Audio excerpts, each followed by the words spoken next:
या योगेश्वर शास्त्रीजींना अगोदर सहसा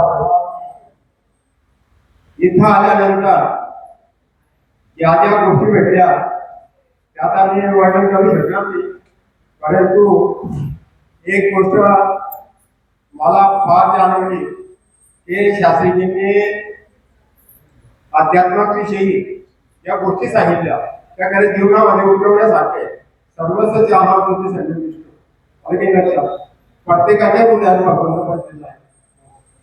आणि महत्वाची गोष्ट की आम्हाला ज्यांनी आणलं त्यांना पण नमस्कार केला पाहिजे, कारण की काहीतरी पूर्वपुण्य असेल म्हणून आपण या शिबिराला आलो.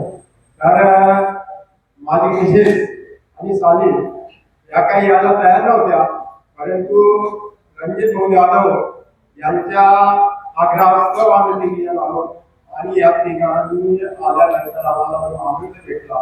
म्हणजे काय आपण म्हणतो ना, त्यांनी सांगितलं की स्वर्ग आहे, खरंच स्वर्गासारखा आनंद भेटला.